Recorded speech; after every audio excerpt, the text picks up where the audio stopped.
What's up? Welcome back. I'm John Stark, MacTheMovieGuy.com, your favorite blind film critic, and today I'm rounding out my last of the early Oscar predictions before the film festivals. This is supporting actor. So check out my other picture, director, actress, actor, supporting actress videos so that you can see everything that I have predicted thus far. It's actually my second time going through. I did some early ones, so I've changed some stuff out. I don't think Mark Hamill is going to be able to make it for Life of Chuck. I don't think Neon's going to spend any money on that film. So, it didn't make a lot of the box office. Sure, it resonated with an audience, but that was a small audience that saw it. Neon abandoned that film. It's kind of sad. It's kind of depressing. It's still really sad. And I don't really care. But anyway, so number one, Stellan Skarsgård. I think it's a pretty solid, obvious choice. I think he feels like the front runner at this point, for sentimental value. And I know some people are pushing back on that, and I definitely listen to other people who do this. I'm not going to say I don't and be like, I cut everything from my own brain, from no information from anybody else. Of course, we all listen to each other and we see what other pundits are predicting. Um, so I watched FYC, and there's something that Jeff Snyder said about how, the season, he's like, I think like that this is a great season when when the leading contender is a Stellan Skarsgård movie. I'm like, that's kind of slighting him. The dude's been around forever. Just because a character actor is finally, this is the problem with Hollywood and character actors and getting them to the awards. One of my favorite actors is Brian Cox, and he's been like consistently reliable in basically everything he's done. He has no Oscar nominations, and it took him forever to really get recognized until Succession, as an actor. So, I mean, give Stellan his due, man. Like, this guy has been consistent and just kicking ass for years and producing kids who kick ass. And I don't know, it's just time. I'm all behind this. I think a lot of people will be. I think there are a lot of people who've worked with Stellan over the years, and I don't see that this is going to change for him. He's the person who seems like he could get nominated and go on to win on his first nomination, whereas my next choice doesn't quite feel like that and feels like the nomination is the win. Hearing their name called is just enough, and that's Adam Sandler for Jay Kelly. I have Jay Kelly pretty much everywhere right now. If that movie sucks, I'm fucked. I have it in picture, director, actor, supporting actor, and supporting actress. I have Marriage Story to the movie. Um, so, uh, yeah, I think it's a good sign when George Clooney is campaigning not for him, but for Adam Sandler. Like, the early press that I've seen on Jay Kelly is George Clooney telling everybody how amazing Adam Sandler is. Not how amazing he is, but how amazing Adam Sandler is, how soulful he is, how he told people to stop, calling him the Sandman and stuff like that and treat him as like a normal fucking actor. Um, yeah, I think that's a good sign when your co-star's already lobbying for you. So we'll see if Noah Baumbach. I think the running theory here is that it could win Venice because Alexander Payne is chairing the jury. Alexander Payne's worked with George Clooney. I've heard that theory before. That could help.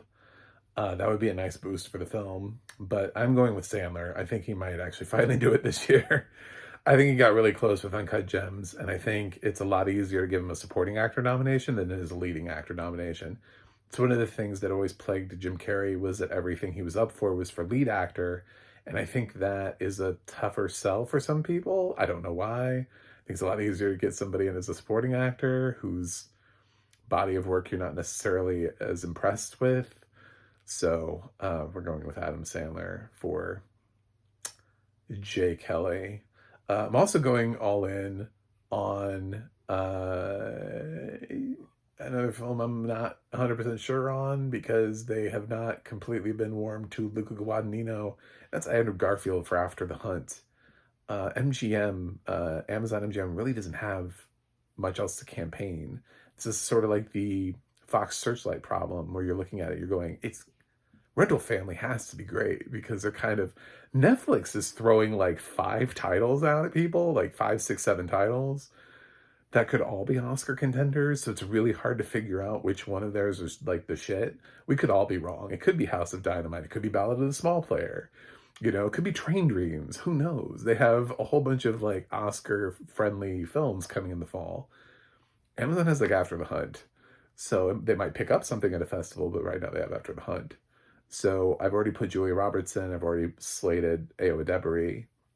Garfield's a previous nominee. He feels like a safe bet. I think he's playing an asshole, so that'll be a nice change of pace for him here. So let's go with Andrew Garfield for After the Hunt. Coming up next, possibly earning back-to-back nominations. I have to think about my other nominations and where I'm slotting these films. But I did have Deliver Me From Nowhere in picture and an actor, and I think supporting actor is going to carry 2 with Jeremy Strong. So he'll earn back-to-back supporting actor nominations. He's well respected. Part of that is because he's a method actor. So all the other method actors, I'm sure, are like, yeah, bruh, we get the pain that you're feeling.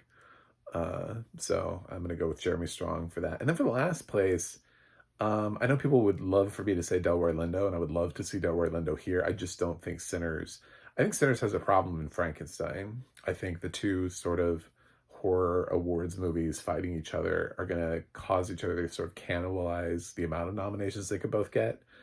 So like I also, in this category, I could pick Jacob Elordi from Frankenstein. I've gone the other way with it, and I thought that if they're going to award Frankenstein, it's more likely they'll pick Oscar Isaac. I also put Mia Goth on my sort of like honorable mentions list for supporting actress. It just makes more sense to award Oscar Isaac as Frankenstein instead of Frankenstein's monster, which is what Jacob Elordi's playing. So I don't think it's gonna be Jacob. I'm not putting him here. I've seen some people who are doing the Denzel thing again because he didn't get nominated for Gladiator 2. They're like, oh, he'll get nominated for highest to lowest. And it's like, yeah, no. So, I mean, there are some other contenders here. Again, I said I'm not doing Mark Hamill.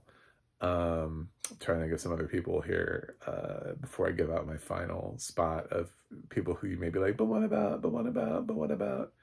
It's like, yeah, I thought about these people, but there's one person who I haven't done this.